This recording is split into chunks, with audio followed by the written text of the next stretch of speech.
Hello，各位回到 Star See So Channel 的朋友们，大家好！感恩大家一直以来的支持与喜爱，大家最近都过得怎么样呢？有没有照顾好自己呢？今日我们来看的大众占卜主题是宇宙送来的真爱宣言，我们要看一下来自爱神的甜蜜讯息是什么。那在情感方面，宇宙又给我们什么样的建议及指引？希望可以帮助到前来这则影片的朋友们。今天我们这则主题呢，是针对我们的情感，然后通过卡牌来进行连结以及传达。首先我们会通过卡牌来看一下大家的情感的能量状态、能量场是怎么样的。我们也会看一下当下的状态以及未来的发展。那不管在感情当中，或者是感情当中有特定的对象，没有特定对象，独身的朋友都可以在今天的这则影片当中找到属于你们的讯息。我们也可以在今天的卡牌当中帮助大家去传递爱神以及宇宙给予我们的高频率的讯息，来帮助我们打开我们的个人魅力和能量场，吸引美好丰盛的爱来到我们的生命当中。那在这里呢，传达宇宙的讯息每一个朋友，你们都是完全值得感受、享受、肯定在被爱的过程里边的美好的，因为你们本身就是美好的，所以你们值得这个三维星球美好的一切，而在当下，这一切正在为你们而发生。所以当我们进入我们的大众占卜，当我们去回望以及观看我们感情这条线、感情的能量场的时候，也希望我们以更高的频率来去滋养它、肯定它，相信在未来美好的事件会一一发生在我们的生命当中。祝福大家情感美满，在生命当中是开心、平安和幸福，拥有高频率的美好的体验的。宇宙在支持和保护大家，感恩大家，也感恩宇宙。好，下面让我们一起来进入选牌之前的冥想部分。好，我们会通过声音震动的方式来帮助大家清理和净化一下当下我们的能量场，来对齐我们的各个脉轮。好，让我们在占卜当中有更好的连接、更通畅的讯息传达的途径和轨迹。大家可以寻找一个安静的环境，在安全的状况底下闭上双眼，让我们一起来聆听宇宙的声音。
感恩大家，也感恩宇宙。我们今日的冥想部分就完成了。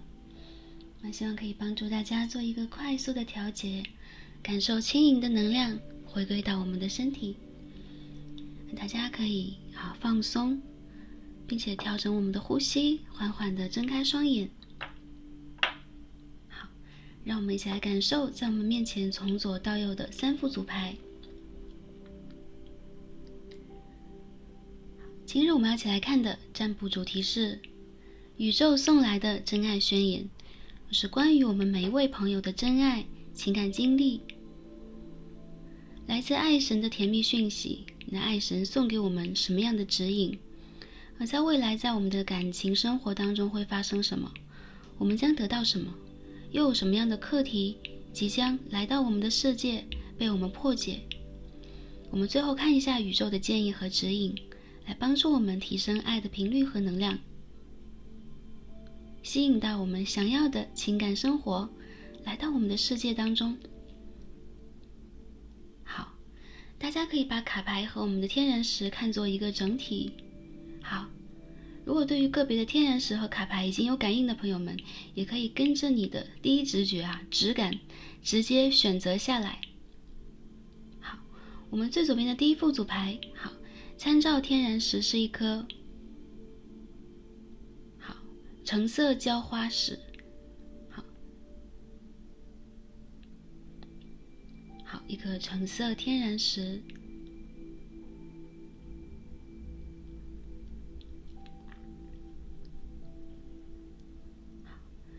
这是我们最左边第一副组牌的参照天然石。好，我们中间的一副组牌，好，参照天然石是一颗粉色月亮水晶石。好，我们可以看到一颗粉色的弦月。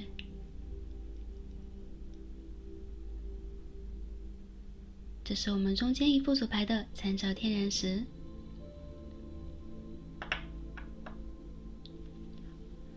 我们最右边第3副组牌，参照天然石是一颗紫色爱心水晶石。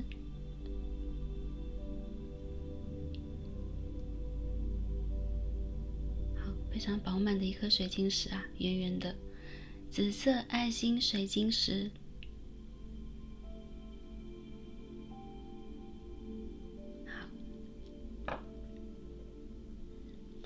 哪一副组牌是跟大家最有连结的呢？哪一副组牌又是第一眼吸引到大家注意，想要触碰和翻开的呢？这就是你的第一直觉，没错了。如果对于多副组牌有感应的朋友们，也可以排一个优先顺位来听取一下，有可能你的能量会分散在不同的卡牌当中，因为我们是一个大众占卜，一个 general reading。 好，选好的朋友们，就让我们一起来进入今日的抽牌和读牌吧。选到我们最左边第一副组牌一颗橙色浇花石的朋友们，我们的神谕卡都已经抽好了。今天我们一起来看的主题是宇宙送来的真爱宣言，来自爱神的甜蜜讯息。那我们在这当中呢，会得到宇宙给我们情感状态，包含了未来情感发展的一系列的讯息以及指引。我们也要看一下吸引真爱，让我们的情感生活变得更加美好，宇宙给我们什么样的建议和指引，希望可以帮助到前来第一组的朋友们。对应一颗橙黄色的浇花石，我们首先一起来看一下我们的主牌 Oracle 给我们什么样的讯息呢？我们一起来揭晓一下。哇，很特别的一套卡牌哦。因为我们知道卡牌的很多画风都是非常鲜亮的而这一张我们看到的是忍耐、凝呆。好，然后我们可以看到在钻石一样的好一颗结界当中，有2颗水晶石正在闪闪发光，正在相互映照。那我们的水晶石呢，仿佛在打破一个结界、一个障碍，或者说打破一个维度，正在焕发它的生机，传递着它的讯息和美。有很多朋友我看到你们在情感生活当中有可能会要去隐忍，你们要去接受一些比如说暗恋或者在感情当中有一种天时地利人和，不太配合我们的感觉。也有一些朋友，你们有个人的人生使命要去追逐，所以有一种时不我待的责任感和使命感，因此在感情这件事情上，你们有可能总是会让自己慢半拍，或把感情放在后面的位置排在优先顺位比较低的位置。忍耐也代表了有些朋友在你们的星盘当中呢，有可能会有土星的相位，有可能是金星土星或者说土星与太阳与木星有一定的相位，让你们在情感的表达、浪漫的体验、个人的发展过程当中，总要先遇到这些课题，突破它，才能够享受美好丰盛的果实。但这张卡牌也好，还是土星的相位也罢，都代表了我们是先苦而后甘后甜的。你们的甜美，然后你们的闪光，甚至是你们灵魂的升维，找到灵魂伴侣，其实是在宇宙的航线以及你们的个人计划当中已经映照的，已经拥有的事实。有很多朋友你们正在突破维度，当下的你们有可能正在幡然一新，有可能之前的一个状态是我们在一个无名的有可能是深深的这个三维世界的某一个角落，或者是某一个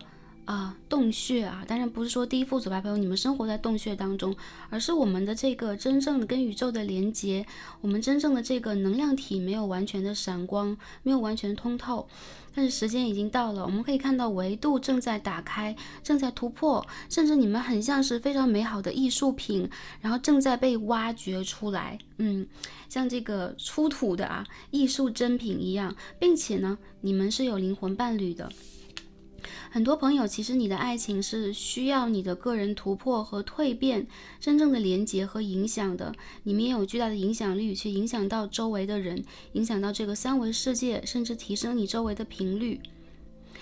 我看到一些朋友，你们其实内心非常懂得什么是爱，什么是真爱，什么是无条件的爱和宇宙的爱我们看到这个空间里边是有宇宙的星辰和光芒的。也有一些朋友，你们是星际种子，你们有可能是光之工作者。但越是我们需要为光工作，我们越是需要去提升和体验不同维度给我们带来的震撼，我们有可能越是需要在某一个阶段去忍耐，尤其在爱情在跟一个人或者说一段关系进行连接的时候。其实第一副组牌朋友，有人在暗恋你们，甚至是跟你有同样维度同样能量的人在你们的身后有一种跟随你们的感觉。也有一些朋友，当你突破了某一个个人的瓶颈然后你们突破了某一个结界，过了某一关之后，你会发现你的闪光度非常的高，有可能在这个时候真正跟你相辅相成的人会在你的身边出现，而且距离并不遥远。有更多的朋友当下是在感情当中呢，最后冲刺一把的时间，不管这个感情是你们的课题，还是最近是让你们有一些需要隐忍需要担忧甚至你们需要把自己的爱深藏在内心。我看到宇宙在支持你们先寻找好自己，寻找到你们自己，就这个真我然后再去连接每一个闪光的灵魂。你们有可能有这样的使命。然后第一副组牌朋友，你们是钻石或者说水晶体质的小孩，所以一些朋友不一定是小朋友，有可能在你们是小朋友的时候，是小孩的时候，你们会有水晶小孩的特质。这个水晶的特质就是会有高频率，会非常聪颖，学习能力非常高，但同时呢很难 fit in， 很难去融入我们的三维世界。你们会有很多奇思妙想，然后其实你们是非常具有吸引力和与众不同的人，但是敢接近你们的人我感觉还蛮少的为什么？因为你们身上的这个特殊的光环呢，会让人有一种这个不是世俗的感觉，是一种超凡的感觉。所以如果把爱和爱欲添加在你们身上，仿佛是多余的，或者是一个染污的状态。你们的存在是重要的，并且在当下这个世代是非常有意义的。所以再忍耐一下宇宙正在帮助我们的第一副组牌的朋友突破维度和找到你们本身的能量。好，我们看一下第二张是什么？我们的副牌，我们的卡牌很美好，有没有？这个卡牌是法语的神谕卡，我们翻译过来13号是 Kikukoto， 就是倾听和聆听我们看到一对年迈的夫妇这个与子偕老的感觉有没有？然后正在看我们的自然风景，然后我们的自然风景其实是一颗爱心形状的灌木丛嘛，有一种陪着你慢慢变老的感觉。那这张卡牌呢，代表了第一副牌的朋友，首先你们不是孤单的，我们这边看到一对水晶然后我们可以看到，其实有一种齐心协力突破障碍，然后也有一种呢相互陪伴细水长流非常隽永的感觉。所以卡牌在告诉我们啊，或者说爱神在告诉我们，你们在这一世会有机会收获可以和你们相互陪伴一同终老的人。这个爱情是累生累世积累出来的福报，也是隽永的。有人想要进入你们的生命，并且陪伴你们很久很久，对方是可以聆听你们，并且你们内心当中的愿望，你们对待这个人的期待等等啊，都会慢慢的在你们的生活当中被融合。也就是说，有可能一开始你对于感情抱有很高度的期待，但其实跟另外一个灵魂去连接，去慢慢理解这个世界的过程，会让你们发现什么是真的爱。然后第一组的朋友，你们在未来呢会收获到灵魂的伴侣，并且你们的爱情是隽永且感觉是长情的。有更多朋友，我觉得你们会爱到你想爱的人，并且这个爱的意义其实是你们学的最重要的课啊。有可能在我们再年迈一点的时候，或者说在我们在对爱情有更多理解的时候，你们会发现啊，其实在爱情这件事情当中，你们的所求和你们的这个竞争心、占有欲、嫉妒心都并不是很强。你们有可能只是单纯的想要去相互陪伴，而这样的人也会出现。这张牌忍耐也代表了有一些朋友，你们有可能会在青春或寻求爱情的时候遇到个别的比较困难的时期，而在这个时期当中去有可能啊，不管是远望还是说见证，还是说帮助你们的人，潜在意义上来讲，他会是你的人生伴侣哦。你们有可能要一起去突破一些什么，有一种同甘共苦的感觉。好浪漫的卡牌。好，然后我们可以再看一下啊，我们的 Tarot 塔罗牌给我们什么讯息啊？我觉得第一组牌的朋友啊，不管你们爱上了谁，或者说你们在爱情当中有什么样的体验，有什么样的过程，其实我觉得你们在爱情当中是属于长情派的，而爱情其实给予你们的也是同样的一种灵魂上的支撑，精神上的支撑，不只是那种心跳啊，不只是一瞬间的啊，一瞬间发生这种山崩地裂的，或者是欲望上面的冲动。更多的其实是你们在寻找心灵里边的这个真实的爱的感觉。我们来看一下我们的卡牌告诉我们什么，宇宙给我们爱的什么样的宣言。好，我们可以先从卡牌当中先连接一下第一副组牌朋友，你们的情感能量是什么，好吗？也帮助大家做一个验证啊。Queen of Swords and Ace of Cups， 你们是相信真爱的人哎。我们把这个灯光调整一下，有点反光。第一组朋友，你们相信真爱。我们看到金币骑士、权杖骑士、宝剑王后、圣杯1号，而且你们在感情的经历当中啊，有可能是丰盛的，或者说丰满的。比如说，我们之前曾经喜欢过一些对象，然后在年龄的改变、地理的改变上，你有可能会喜欢另外一种人。所以其实一些朋友，你们会有一些约会呀，以及去跟人相互了解的经验。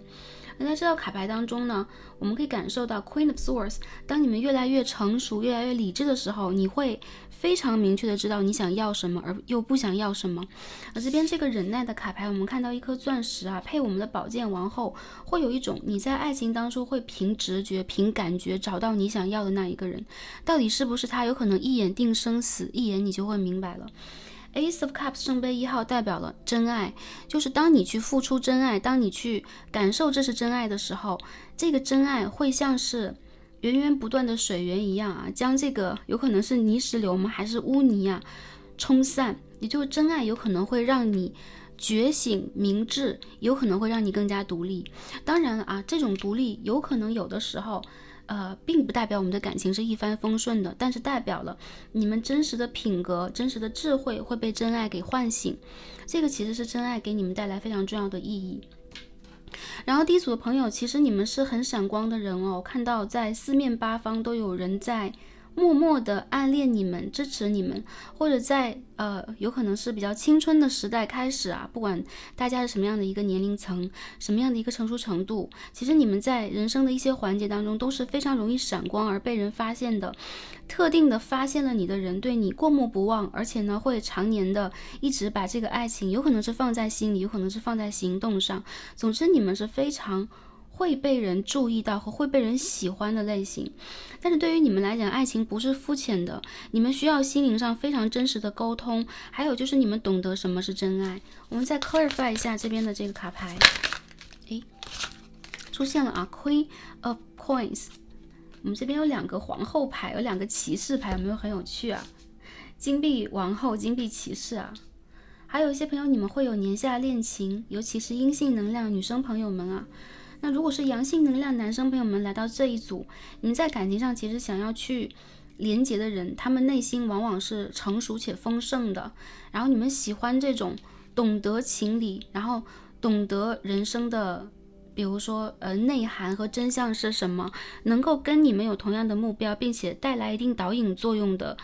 异性或同性。那这个卡牌里边其实也代表了很多朋友，我认为你们在爱情里边的经历会是丰盛的。如果当下一些朋友会说我还没有脱单呢，或者说我一直是单身的一个状态，也没有关系的，你在人生里面一定会遇见真爱，并且这个真爱其实也在帮助你去变得更成熟更独立。有个别的朋友啊，你的爱情故事有可能跟地理的距离、物理的距离，以及经济上的距离和身份上的偏差有关，所以你们有可能无疑啊，如果你们遵循感觉的话，在3维世界里边会遇见一些稍微有障碍的，或者说在某个阶段无法匹配的爱情，但这段爱情有可能反而会磨砺你，让你成为一个能够破开结界，能够去创造不可能的人，因为你们身上永远都有奇迹。再有就是忍耐这张卡牌啊，是我们给宇宙一点时间，给真爱一点时间，真爱的降临其实对于第一副组牌的朋友来讲，也是你们通关的一个证明当你们可以去放下在爱情里边有可能是固执，有可能是挑剔，那有可能是我很希望对方是完全为我准备好的对象，所以有可能会有一点懒惰啊，希望能够一步到位，一步达成，这些想法都会因为真爱的到来而被驱散。我看到第一副组牌的朋友，你们其实是非常聪明的，甚至是冰雪聪明的，所以你们会有一种一眼定生死的感觉，这个我们刚刚讲到啊。然后我觉得真爱你们的人，哪怕会有一点自卑，或者说跟你们的能量层级不相匹配啊，就有可能对方当下会比较紧张，会比较忙碌于3维世界的生活和物质工作的问题、个人发展的问题，但是对方会有主动的行动力，或者说明确的沟通。好，下面我们看一下啊，好，宇宙和爱神给我们带来什么样的讯息呢？我们在未来的感情能量上会有什么样的发展和扬升？好，关于真爱这件事，金币2号的逆位。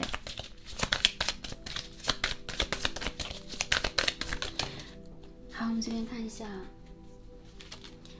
Seven of Wands 权杖7号的逆位。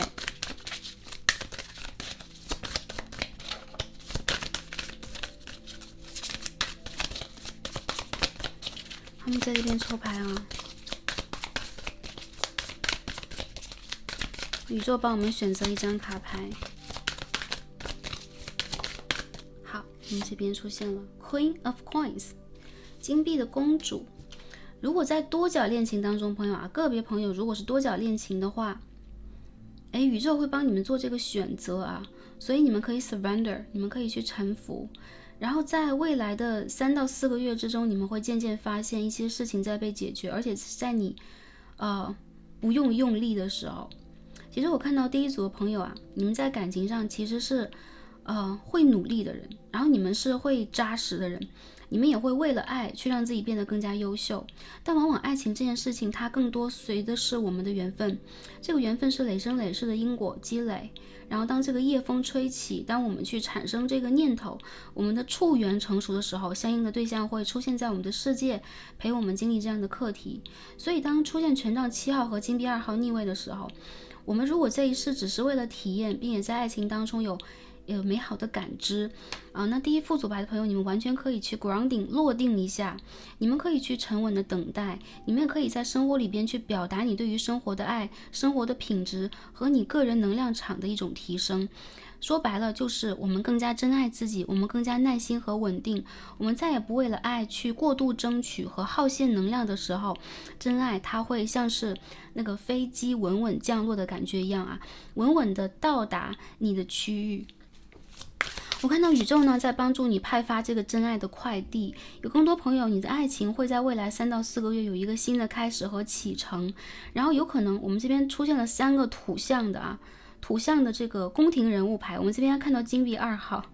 然后我们这边看到什么忍耐，对不对？所以第一组牌的朋友有可能很多人是土象星座，摩羯、金牛、处女，也有一些朋友呢，你们的星盘当中有可能会有这个我们刚刚所说的土星的相位，也有一些朋友你们有可能最近受到了土星进入双鱼并且逆行的这个影响，所以有双鱼座的朋友会来到这一组。好，我们再看一下宇宙告诉我们什么。然后第一组的朋友我们看到金币公主，你非常的优秀，不管是外表还是内在，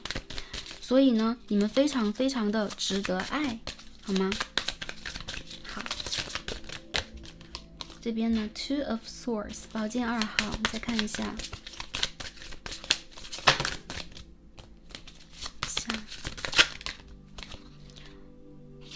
Page of Wands，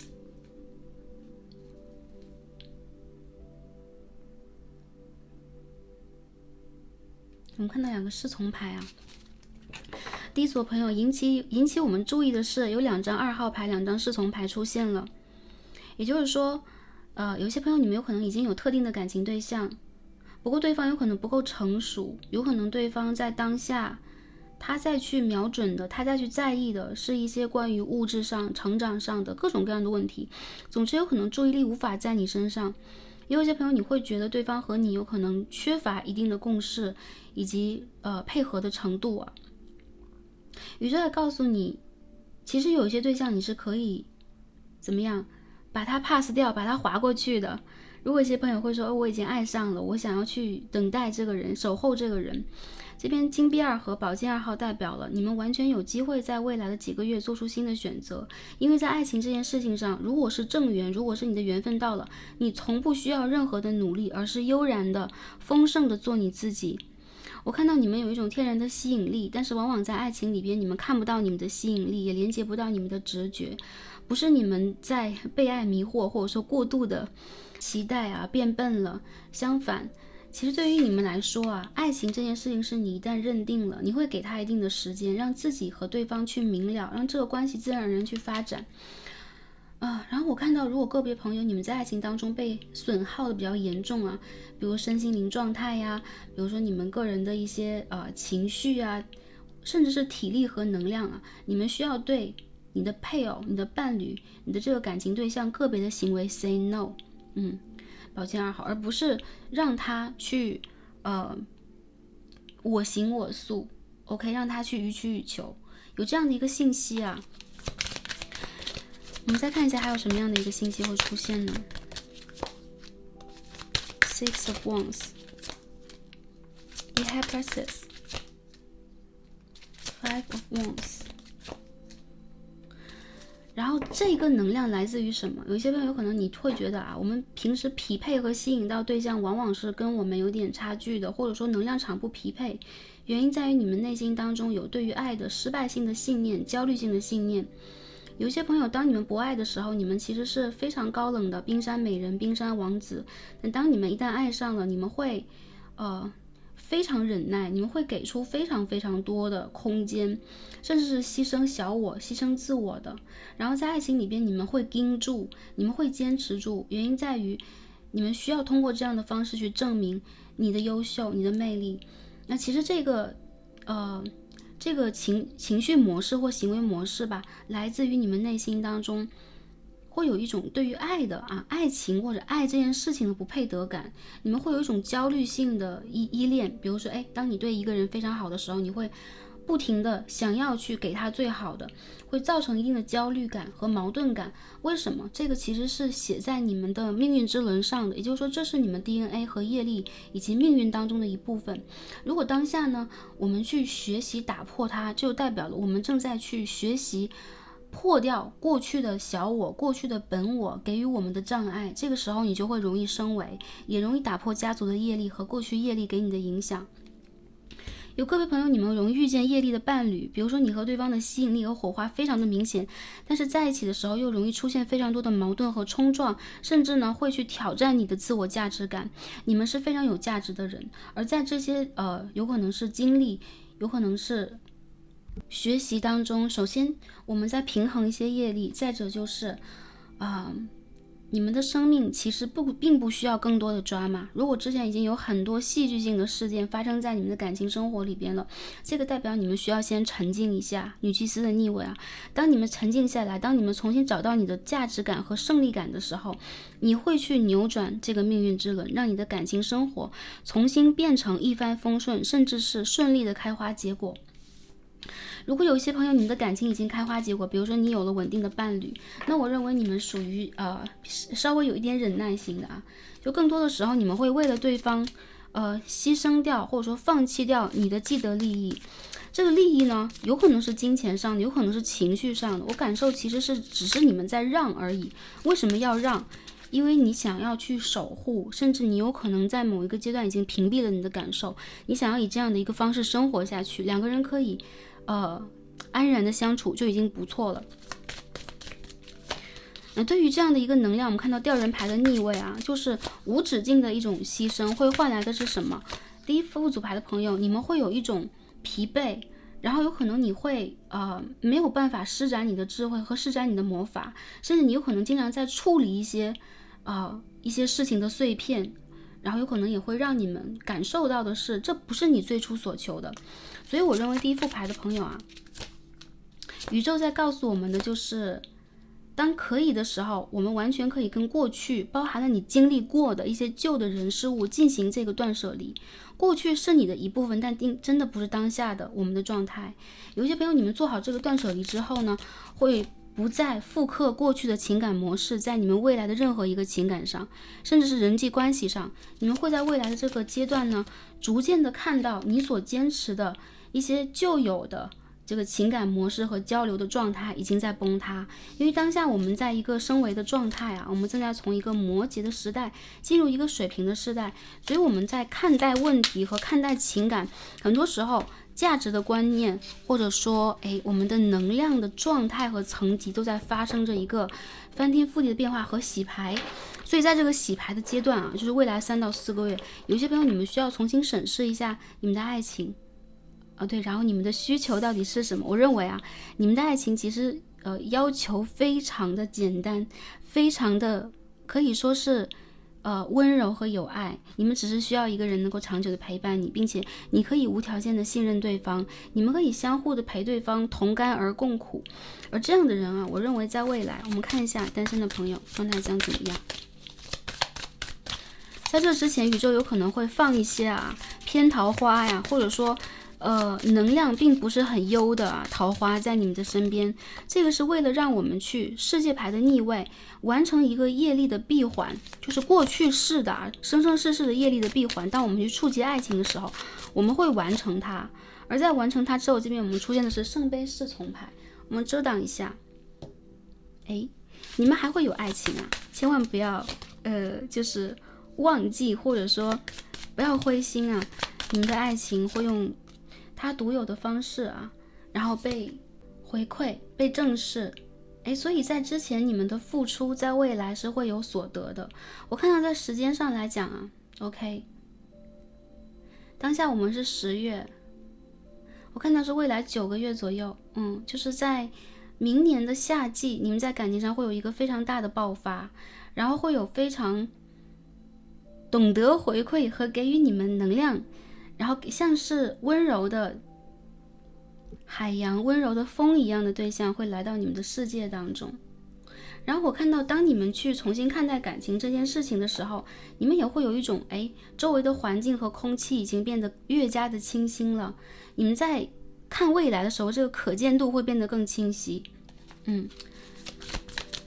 我们看一下权杖9号的逆位，国王牌，再抽一下 Ten of Wands。 好，第一组朋友有重任在身有可能你们的事业或者说你们的个人天赋以及你们要去管理的事情是非常多的，所以在不管是感情还是家庭里边，你们都是一个肯去付出的人，然后有陪你共同分担不管是生活的风险还是生活可能性啊，甚至是为你负责的人即将到来了。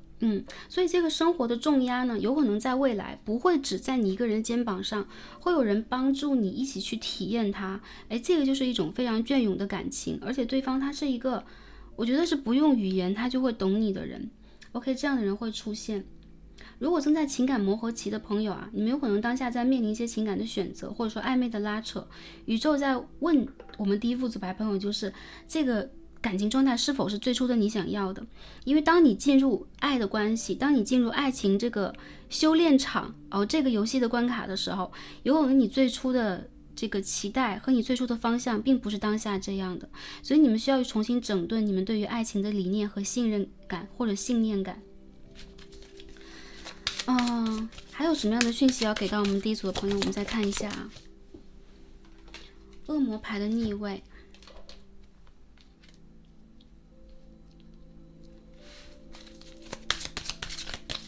我们知道卡牌的色彩非常的浓郁啊，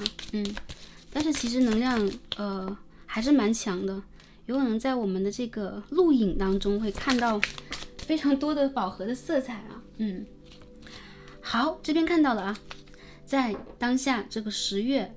至明年的1月期间，也就是说未来4个月，未来来看这则影片朋友，未来4个月是你再次觉醒的时候，你在情感和人生当中会重新的看到一层觉醒，比如说从3维度突破到5维度，从5维度又向上突破到7维度，你会有一个觉醒和自我的合一。所以过去的爱情经历是来去唤醒你的，唤醒你通过忍耐找到你灵魂当中真正的发光的这个光体，并且呢去点亮它。所以有很多朋友我觉得你们会醒然后也有一些朋友，如果你们在感情的一些纠葛里边，你们会渐渐放下这种纠葛的态度，你们会放下这个纠葛的心情，而当这个心情过去，这个态度放下了，这件事情已经会被你有可能是经历完，或者说已经被你毕业了啊，他已经被毕业了。所以我看到很多朋友啊，这个时候你会像一个有赤子之心的，带着初心又带着宇宙真诚的爱的人一样，重新的去体验这个3维世界。而爱你的人还是一样，我们刚刚看到圣杯的侍从，这边圣杯的骑士啊，其实圣杯的人物卡牌往往身上非常具有爱的能量的，这样的人他会来到你的世界，并且跟你在5维度的星球真正的合一。未来的爱是平等公平的，然后是能够相互体谅的。如果过去有一些爱情课题的朋友，在这个秋天，就是当下这个10月，基本上快要做完，已经到了这个能量的收尾阶段，所以这是非常好的消息和非常振奋的消息。然后我看到未来会有这样的圣杯骑士啊，偏偏有理又非常具有爱的能量，浪漫温柔，然后也具有一定的敏感度和包容精神、疗愈精神的人会来到你们的世界。这个人他也是有肩膀和有责任心的。好，如果是阳性能量的朋友来这一组，比如说我们是男生朋友啊，那我看到对方还是一样，他会是一个明理明智，然后自信、聪明和洒脱的这个对象吧，有可能是同性，有可能是异性能量都有。所以我看到其实在未来你们很可能去建设一个长久的关系，甚至承诺性的关系以及家园。好，如果在之前遇见的感情，或者说你们遇见的很多事情都是不公平不公正的，这个是在叫我们觉醒的一个过程，我们需要让它过去的就像一艘纸船一样，我们让它在这个河流上飘远。我们可以去允许这个纸船的出现，我们去确认这个纸船的存在，但是我们让它飘远。当一切在我们的这个人生的河流、心灵的河流上飘得越来越远的时候，我们只活在当下的这个水域，这个水域是平静的，这个水域是最纯净的，是最初的，是已经被 set up 到或者说 reset 到一个0的状态。我看到在这个时候，你们的灵性和你们的生命会重新爆发，这一切将会重新再来。好，所以我们可以说过去可以把它当成一个经历，但是它在当下是不作数的。我看到很多朋友，你们有机会遇见新人，也有少数的朋友，这个是旧人他已经觉醒了，他会和你重新连接，所以也有复合的能量在这一组。未来4个月好，然后在星座上，我们刚刚讲图像星座比较多的，这边我们也可以看到天秤座、摩羯座、金牛座、双鱼座，图像哦，水象哦，在这一组当中。好，然后你们所面对的对象也是水象比较强烈的，或他的星盘当中有这个，有这个水星星座的一些相位或一些体现。anyways， 我看到其实你们会用新的方式去爱，这个是宇宙给你们最高的祝福啊。这个新的方式就是零压力、零负担，然后呢是相互支撑、相互陪伴。这个其实也是我们三维世界当中可以说美好的特产啊。有可能在其他的维度里，我们不一定会遇见这样的好执子之手与子偕老啊。好，共同看夕阳这样的场景，但是在这个三维世界当中，我觉得第一副组牌朋友你们值得，好吧？但有些朋友是非常青春的然后我们离这件事情有可能还有一定的时间的距离，不过还是一样爱情教会了我们隐忍，就很像是我们有这个金刚不灭之心我们要破除的是什么？其实我们这颗钻石和水晶一样的能量场是在破除三维世界的这个虚像，在破相破相的过程里边，我们才能够真实展现自己嘛。好，也就是说，任何的一件事情，如果我们给予它耐心，给予它忍耐，我们注视它，这个事情给予我们的回馈就会呈现。那祝福大家呢，可以去，我觉得有些朋友在等啦，但是其实你们并不需要等只需要看着你的水域，然后呢，静静的，有可能是等待，或者说你可以再往前走一步也 OK。你的爱情世界，或者说你的人生状态将会有一个全面的翻新和向上了。因为我们这个星球的维度已经不一样了最后看一下建议和指引牌，我们抽了3张，我们放在这边其实能量都蛮像的。首先我们看到第一张是我们的，这也是一套法语神谕卡，是我们的脐轮呢。脐轮其实是我们这个创造力、我们的生产能力，甚至是我们这个繁衍，我们的人类繁衍 DNA 要繁衍这个欲望，还有就是我们的个人能量承载的部分，在我们的小腹小腹前后。这个脐轮和我们的海底轮相连接首先它会构成，比如说我们在生理上的这个性别，我们的个人认知，然后我们对于爱情，我们对于欲望的感知也都在这里。当出现脐轮牌，代表了第一组的朋友，你们在未来将会打开，或者说更大程度打开脐轮，你们会非常具有魅力，而且你们会承认你们在任何一个情况底下的自我表达，你们会找到人生的目标。对应了很像是你们选择的这一颗水晶石其实脐轮的能量也是非常强大的，它会让我们找到自己，也会让我们去找到人生的这个 passion 激情的点，这个不一定是在身体上的，它也有在人生目标上的这个点。我看到和你们相辅相成的人即将出现了，并且在脐轮发挥能量的时候，你们将会焕发生命的活力，你们将会变得更加有可能是充盈，有可能是气血旺盛，有可能是变得性感。很多朋友觉得你们已经到达了一个成熟的这个年纪然后在未来也是非常有可能建立家庭和拥有后代的。当脐轮牌出现的时候，也代表了第一组朋友你们要修复脐轮，尤其是在过往的一个阶段，你们和旧人在脐轮上有连接，比如说有亲密的身体接触，有了亲密的身体接触的时候，我们的脐轮就会发生共振，产生连接，因此我们需要去 cut off， 比如说我们跟过去的人去 cut off 掉脐轮的这个能量，这个是需要一定的，有可能是时间，有可能一些朋友你们需要通过一些冥想，然后你们可以去借助一些比如说工具水晶石或者说是烛火之类的，用你们喜欢的方式。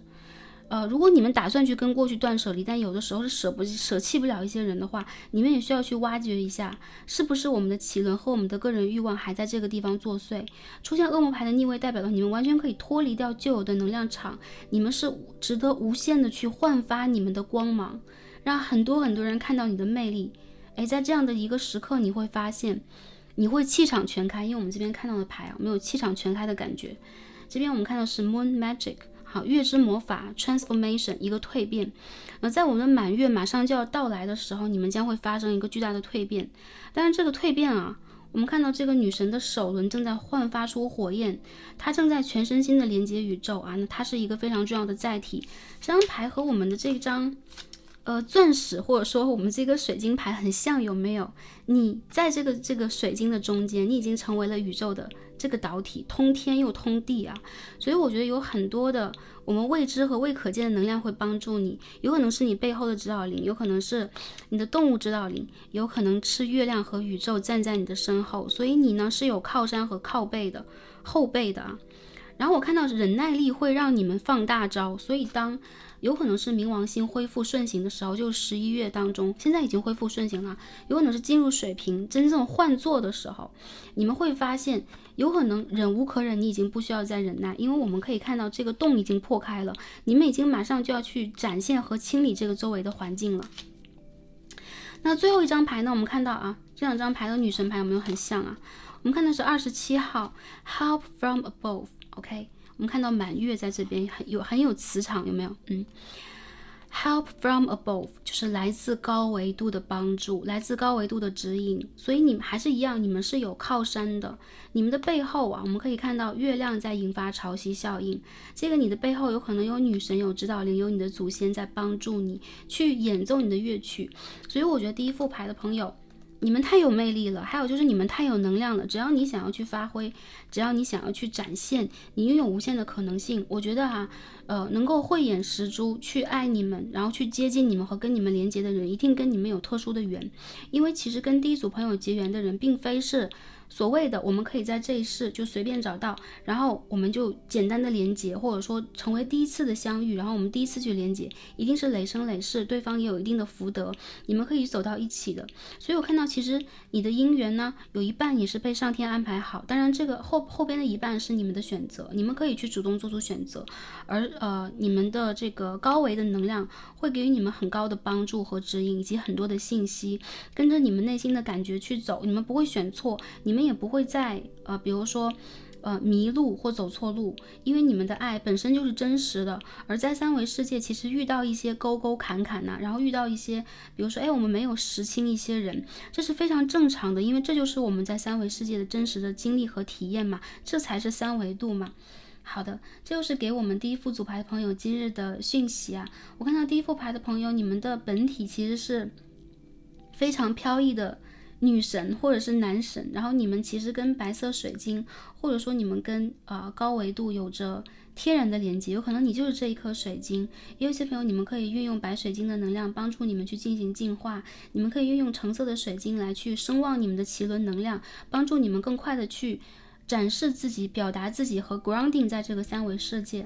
那在下一轮满月到来的时候，你们可以释放掉旧有的一切的压力、痛苦、悲愤和束缚，然后你们的情感将会像美丽的乐曲一样，重新在这个你的世界里边奏响。你的世界有可能是5维度的世界，有可能是波浪滔天的、非常具有诗意的，然后也非常绚丽和奇幻的世界。这个世界在向你招手。然后我看到你们会遇见你们会遇见这样的灵魂伴侣，在未来宇宙在祝福你们。然后这个过程里边，你们也会得到非常重要的一课，就是找到了独一无二的自己，好吗？你们会启迪和帮助到很多人的，祝福大家。那我们今天所有的卡牌都看到这里，非常感恩跟我们第一副组牌朋友今日的连接和共同学习，让我们下一期再见吧，拜拜。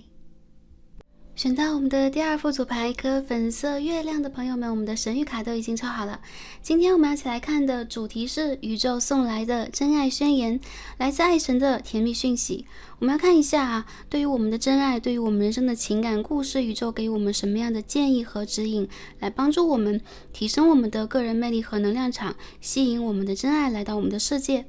好，那选到了我们的粉色月亮卡牌。首先我们一起来看一下我们的主牌 Oracle 给我们什么样的讯息呢？第二组朋友我们一起来揭晓一下Communication。 好，这个卡牌画的非常可爱然后非常具有现代感。我们看到正在约会的情侣正在喝下午茶，然后两个人其实正在去相互了解，拉近距离Communication 是交流的一个意味交流、沟通、彼此去理解、共融等等让我们的关系越来越走近。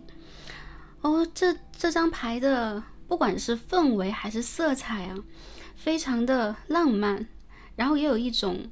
那种真爱正在靠近，那个磁场正在散发电波的感觉。首先呢，第二组的朋友啊，我觉得你们其实是一个言语很有魅力的人，然后我看到你们其实在跟人的沟通和接触当中，不自觉的在散发一种魅力，会让人想要去靠近。也有些朋友，其实你周围的好朋友，或者说你周围的一些同事同学呀，对你蛮欣赏蛮喜爱的。那当你们跟对方产生交流的时候呢，其实也会有一些人，不知道大家有没有感受到，会有那个火花传递出来。有更多的朋友呢，有可能你们当下处在一个有可能正在去约会，正在去相互理解的一个阶段，而这样的一个阶段代表了我们的感情啊，处在一个可以说最美好的阶段，相互去了解呀，开始慢慢的打开呀，从一个暧昧的状态去相互的肯定这个感情，并进入这个感情，一切都是沟通为钥匙的。那第二副组牌的朋友啊，我也认为在未来的一个阶段，有可能你会有桃花，有可能会有想要认识你的人，或者说你会有约会出现。这个情感的机会，我们可以看到女孩子戴着红色的帽子啊，我们看到红色的餐桌，这其实也代表一种吸引力，有可能是身体上的，有可能是外表上，也是磁场上的一种吸引力正在扩大。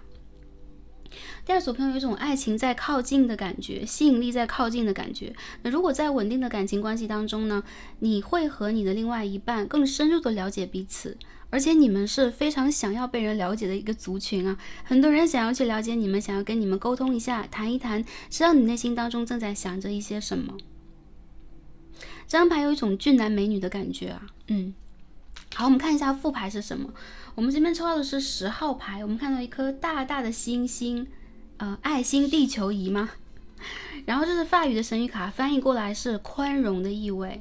所以有可能我们需要一颗蛮大的心脏。我们看到红色的这个色彩啊，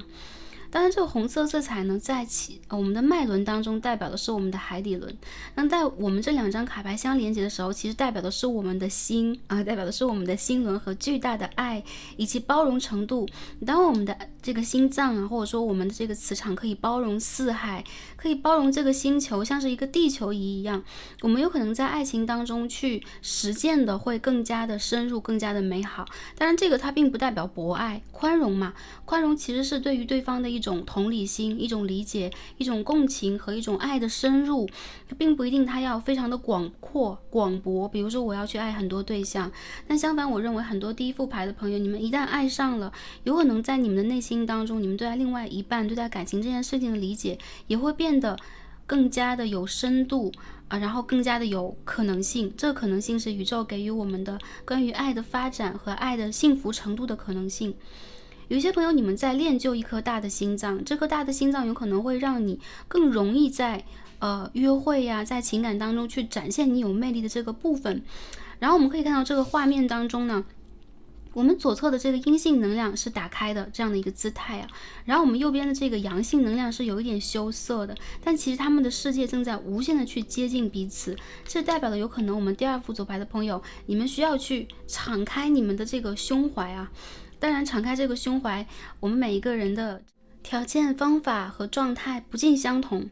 不过我认为其实第二副牌的朋友，你们其实有一个新的屏障，有可能你们会有一点心结，或者说跟人要不要去打开心轮，你们现在还处在一个有一点犹豫的边界。如果不犹豫的话，有可能很多朋友你们会有更多的可能性。然后我看到这2张牌连接在一起，也代表了其实第二副牌的朋友不只是可能性的问题，还有就是在爱情的体验度上，你们有可能在未来会去体验到更多更加美好的部分。那如果是宽容这个牌也代表了我们要去原谅或者说允许过去一些事件的发生，我们可以通过沟通和交流去理解人，也是可以去相互体谅和相互达成一定的共识的。在这样的一个交流的卡牌和宽容的卡牌出现的时候，也代表我们第二副组牌的朋友啊，你们在感情上也是有可能性的，然后这个可能性也需要我们的行动来主动发掘一下，好吗？好，下面看一下我们 Tarot 塔罗牌给我们什么样的讯息啊？我们看一下，飞出来了 Two of Pentacles 星第2号，看一下我们的讯息是什么。先看一下我们这个情感当中能量场状态啊，帮助我们做一个验证和对应。金币公主的逆位，先看一下我们情感能量是什么样的。Ace of Cups，OK，Two of Swords， 我们再抽一张。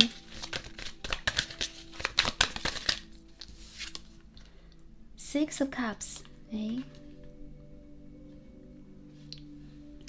第二组的朋友其实是很重感情的人呢，而且一旦还是一样啊，一旦你们去进入一个感情，你们是非常坚定的，而且是不太容易忘记旧情的啊，是深情的人。然后在最近这个阶段呢，我们可以看到2张2号牌，其实这跟上一组的能量有一点点相似，但是上一组的这个2号牌其实出现在的是建议当中的。那从我们的状态里边看这2张2号牌也有不同的解释啊。我看到第二组的朋友，其实你们多少在感情上是有一定犹豫的，有可能之前的一些实践并没有很成功，有可能你们当下在一个暗恋或者说踟蹰的状态，有可能你们在想去做一些选择，这个选择也包含了比如说跟对方有没有实际的可以发展的可能性，两个人是否能够落定。我觉得第二组的朋友啊，其实也有一些人你们在拒绝，比如说真爱或者说爱情再一次来到你们的世界，因为什么？我们这边牌尾出现了一张圣杯6号，你们有可能心中有你的白月光和难忘的人，有可能你是其他人的白月光，但是你并没有办法完全的敞开你的心轮和心房，原因在于有可能受伤过，有可能会有一些原生家庭和内在小孩的影响，有可能你的世界里边会有一个爱的标准，爱的标杆，爱的典范，所以呢，你们不一定很快的就在三维事业当中把这个同样的状态和能量找到或者是融合。我看到其实你们在爱当中多少有那么一点点的分别，但这个分别其实也代表了你们有一定的准则，你们不是一个会去过度滥情，去滥用你们感情机会的人。我看到跟你们相处越久的人，越会发现你身上的魅力，因为你们非常的善良。然后第二组的朋友，其实你们是一个，我感觉是慢热的状态啊，并不一定激情四射，对于你来讲是爱。相同的就是你们其实在内心里边呢，有可能并不信任爱，所以你们跟人多少会产生一定的距离感，唯有时间，有可能是相互的共同经历，可以去打破你的疑虑。当然了，这个疑虑也是一个保护罩，会保护你们，有可能保护你们不去过度的接触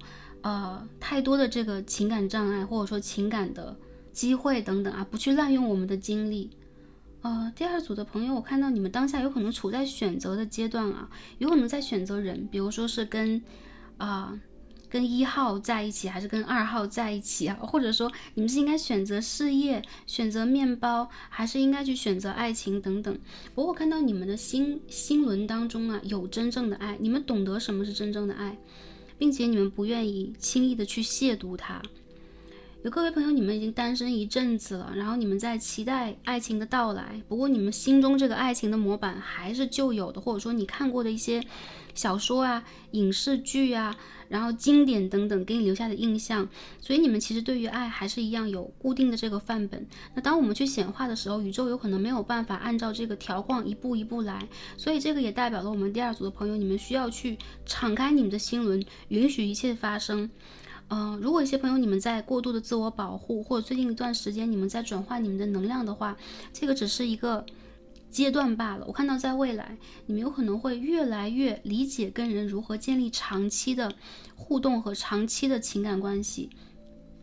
这种互动其实也代表了不管是朋友、人际关系、事业的合作，还是在感情上，你们都会更加理解人，更加愿意去爱人，也更加愿意去帮助人。我看到你们内心是非常纯洁和善良的，但是跟人保持一定距离，有可能是你天生的敏感性，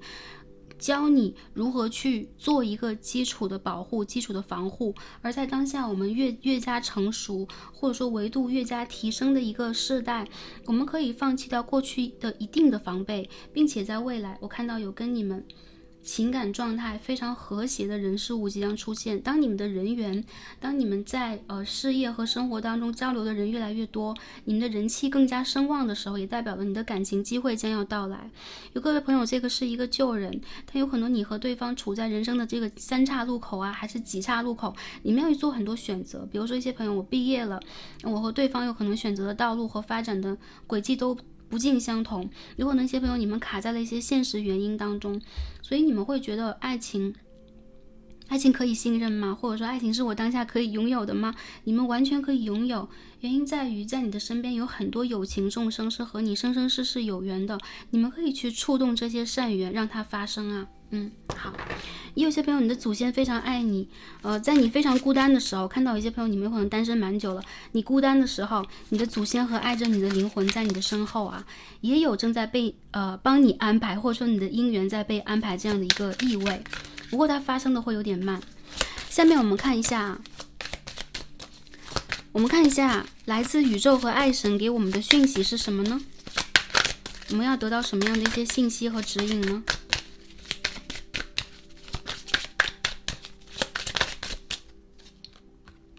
？The Chariot 战车牌的逆位，好，这边我们看到是 Knight of Pentacles 金币骑士的逆位，这边我们看到是 Temperance 节制牌，继续洗牌啊，看一下，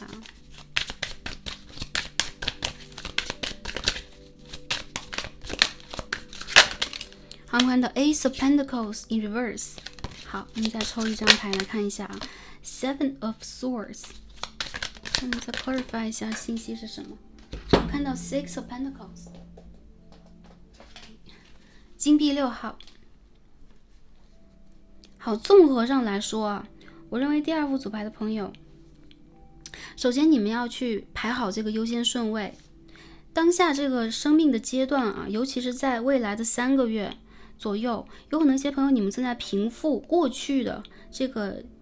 可以说是夏季的这个阶段，当下我们10月嘛，过去的3个月，有可能你们的一些事情卡住了。我认为是经济上的、个人成长上的，或者人生发展方向上的，你们急需解决这些问题。也有一些朋友，如果你的事业啊、你的生活是稳定的，那这边有可能出现的是健康和疗愈性质的问题，比如说疗愈你的内心小孩，疗愈和和解你和原生家庭的一定的问题，重新的去找回你们的能量场。为什么？因为我看到其实爱神和宇宙发现了第二副组牌的朋友，你们在某一个阶段在耗泄你们的能量，当然这种耗泄有可能是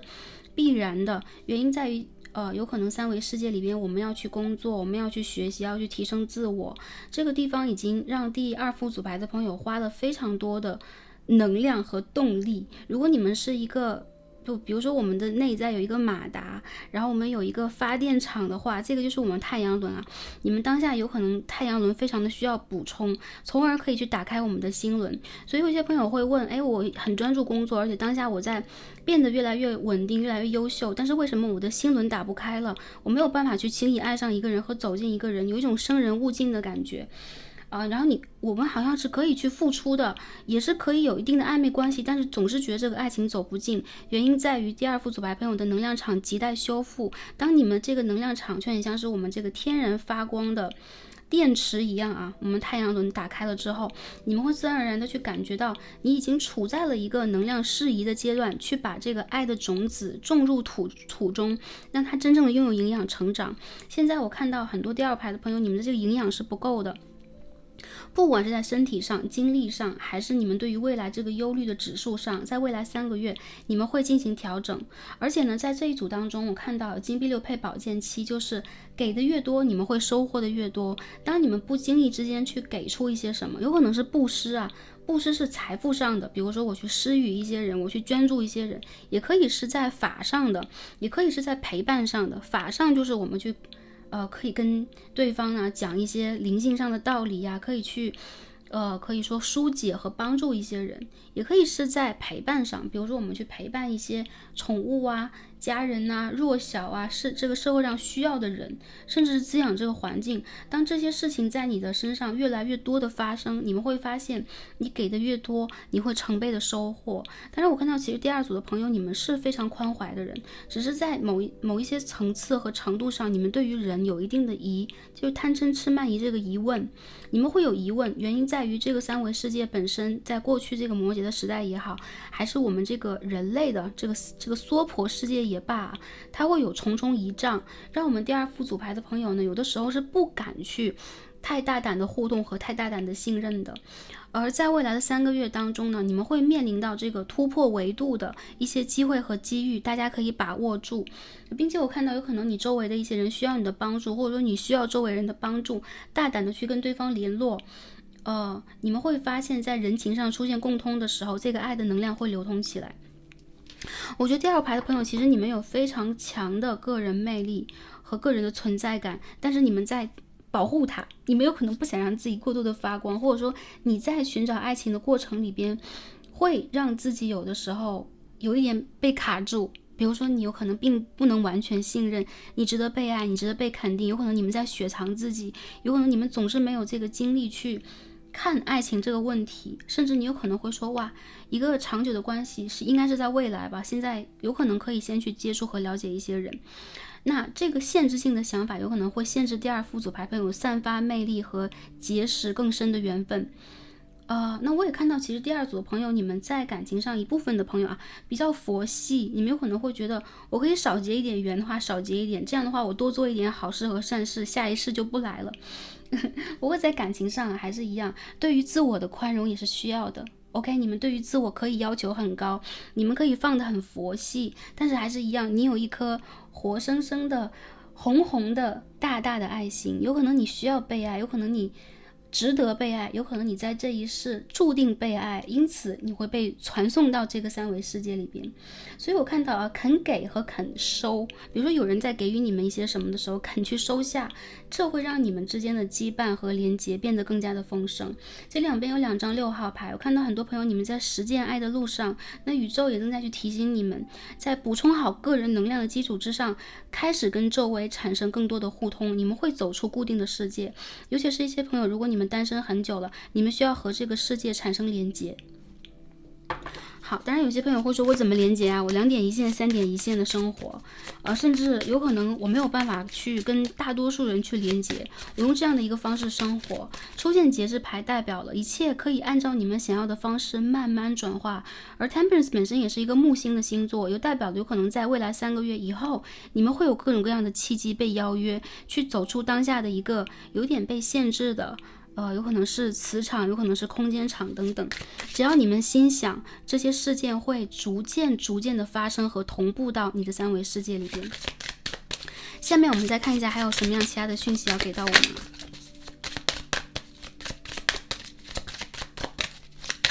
第2组的朋友，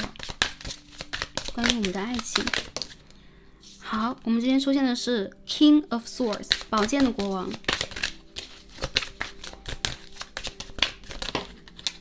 这边我们飞到什么The High Priestess 女祭司牌，这边是吊人牌一起飞出来。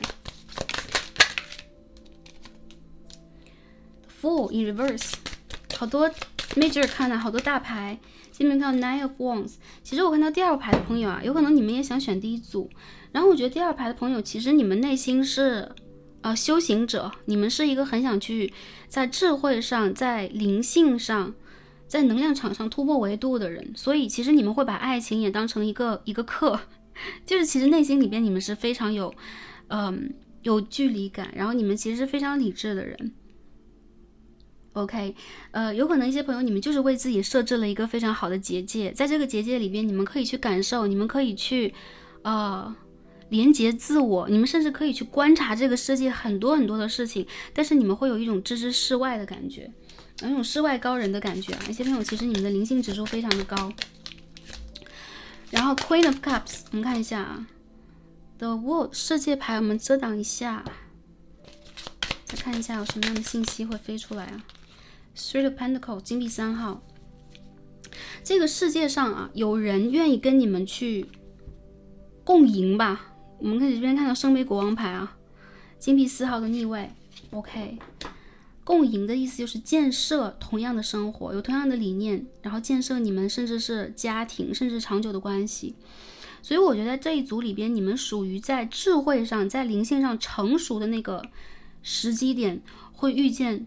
非常美好和踏实的机会。如果在之前啊，就过尽千帆皆不是，或者说我们寻寻觅觅啊，也没有看到灯火阑珊处有谁在等我们，没有关系啊，别回头，继续往前走。当你升维了之后，你会发现跟你去合一的，或者说出现在你视野当中的很多人事物，它会有不一样的风貌。然后我看到第2组的朋友，你们有机会去结识到非常优秀的人。我看到身上具有光辉、有灵性的能量，并且懂得去爱的人将会接近你们和来到你们的世界。这个人在绝大多数的情况底下会在你们的工作和生活里边出现，并不是那种第6类接触吗？就是只是去感知他，只是去我感觉到这一个人。你们会在3维世界当中真正的去看到跟人共同去可以说是进步，然后共同去了解，然后有同样的目标，甚至创造繁荣、创造丰盛这样的可能性。我认为会有人来爱你们。这组当中风象水象比较多，水瓶双子天平，然后风象配水象啊，这边有巨蟹双鱼天蝎座，这边还有射手座的朋友来到这一组。好，所以有些朋友我觉得在未来这3个月你们会经历蜕变，而且你们的人生目标越是清晰，你们去接触到的人事物越是优秀，越是会有跟你们共频的人会出现。这个人生目标可以是你们在灵性上的，也可以是在事业上的，也可以是一定的成熟。这边阴性能量的朋友啊，如果是女生朋友来到这一组，你遇见的人很大程度上是比较独立、潇洒、自信，然后有非常智慧的头脑和表达能力，然后对方有可能对灵性有一定的研究，然后对方有可能是一个在生活里边会随着他的感受去走，感受去做。不过这个人他非常的理性，因此在感情里边基本上不会对你产生情绪上的勒索、绑架或者说是虐待等等啊，会有这样比较优秀而潇洒的人出现。那如果是阳性能量朋友，男生朋友来到这一组，那我觉得对方他是极其温柔的，极其具有感受能力，那并且呢，在不管是灵性上还是生活上，会有一种体贴入微，然后帮你达成圆满的感觉。这边也可以是反过来的啊。总之风象配水象的朋友非常多，然后在这一组里边也能够感受到你们在未来去经历的情感关系是高维度的情感关系，所以首先不会轻易的破裂，不会轻易的产生过大的矛盾和摩擦，或者说利益上的纠葛，甚至你们是可以共同创造丰盛的。所以有可能你们的生活理念和从事的事业差不多一样，或者说你们会为对方去共同建立一个未来的远景图，然后2个人一起实现。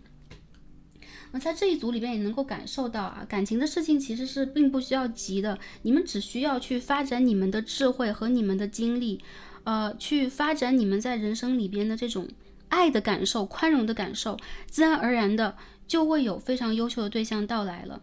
如果已经在稳定关系当中的朋友也是一样的，我相信你和你的伴侣会共同成长，会一起突破一些比如说不成熟的阶段、青涩的阶段，然后让这个关系呢变得愈加的沉淀和融合，愈加的可以去进行良性的沟通和相互的包容。如果在这个拉扯关系和多角关系当中的朋友，我认为你们的关系在未来3个月之后会进入下一个阶段，并且一些朋友你们会整顿你们的关系。看一下权杖3号的逆位，权杖1号的正位， Queen of Wands。 Oh my god， 如果关系拉扯或者是单身的朋友啊，我认为会有新的人进入你们的世界，让你们眼前一亮，而且对方是非常亮眼以及有存在感，甚至是主动的。OK， 所以如果当下在感情里面有纠葛，或者说迟迟的没有办法进入一个稳定关系的朋友，还是一样不急，先去提升我们自己，宇宙会为你做最佳的安排，这一切都走在能量最高的路上啊！只要你们信任。好，这边还有什么？你们的感情是善缘，以及个别朋友啊是正缘。但是要看当下你们这个时间点是什么样的，有些朋友比较青春，善缘的话是可以去启迪你的灵感，启迪你的创造力，可以让你去跟对方共同学习，并且去建设繁荣啊，会有这样的善缘出现。如果是正缘的朋友啊，看一下 Three of Cups， The Hermit， Strength。 好，走出过去的经历，或者是原生家庭内在小孩给我们的这种创痛。我觉得你们现在完全需要一个新的开始，而且你们渴求的是一个新的开始。在这个基础之上，你已经成为了一个新的你。说实话，过去的这些压力和不满，或者说不甘已经不复存在。在这样的一个基础之上，你们会建立一个平衡的、平等的、共赢的家庭，或者说稳定关系的状态，非常的美好啊。好，下面我们再看一下宇宙给我们的建议和指引是什么。我们最后有抽3张卡牌，我们一起来看一下。好，首先呢，这边这是一套法语的神谕卡，翻译过来是 Kano Dikina Hyogen OK， 感官上的表现，我说我们身体上的感受。我们看到这个莲花和这个地球正在形成一个磁场。然后我们的灵魂，或者说在脉轮上来讲，我们在头顶轮上可以开出莲花，而有可能我们的身体我们的各个脉轮呢是在这个莲花杆上，或者说是在这个植物体的根系里边或淤泥当中的。当我们头顶开出莲花的时候，也代表了我们在灵性的修行上已经得到了觉醒，得到了更高程度的体察。一花一世界，一叶一菩提，我们看到整个的地球都在我们的头顶上，所以你们的感受就是整个地球，也可以说你就是整个宇宙。然后你们要尊重你们身体上的感受，身体上感受什么，有可能这个地球这个宇宙就正在发生什么。所以还是一样如果一些朋友你们打算彻底的去进行疗愈的话，一定要从关怀你们的身体和能量场开始做起。而且我觉得一些朋友你们已经打开3眼轮和头顶轮了，所以你们其实感受是非常真实，可以说其实你的感受是真的。有些朋友会说，我是不是在幻境里边，我是不是在幻想里边？如果我做了一些梦，不管是奇幻的梦还是噩梦的话，这代表什么？这代表你的身体感受正在被打开。它有一定的这个预知和预见性吗？我认为这个部分是相对来讲薄弱一些的，更多是你在升维，所以你的灵性正在告诉你一切，尊重你的感官，给你的感受。并且呢，我看到你们如果我在未来遇见合适的对象，你的身体也会告诉你一切，有可能你会跟对方产生生理上的喜欢和依赖。OK， 我们尊重这一切的发生第2张卡牌呢，我们看到的是月之花Moonflower。我们看到宇宙在告诉我们 take a risk， 好吗？我们可以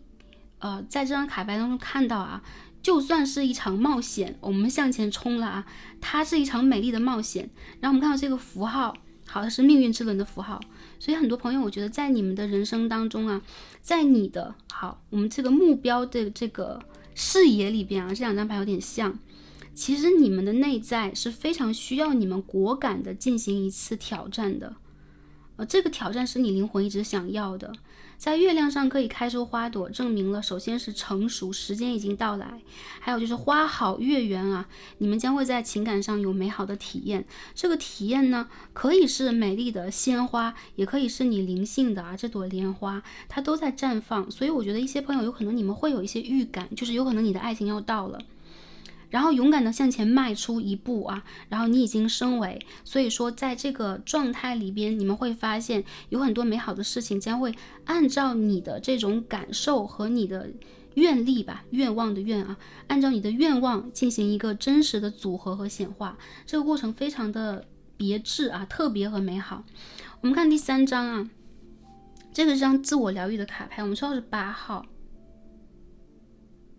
Procrastination，拖延我们之前看到可以说是美丽的公主或是女巫然后我们之前看到有时钟，有黑色的猫咪。OK， 我理解到第2组朋友，其实你们知道未来将会发生什么，但是你们有可能在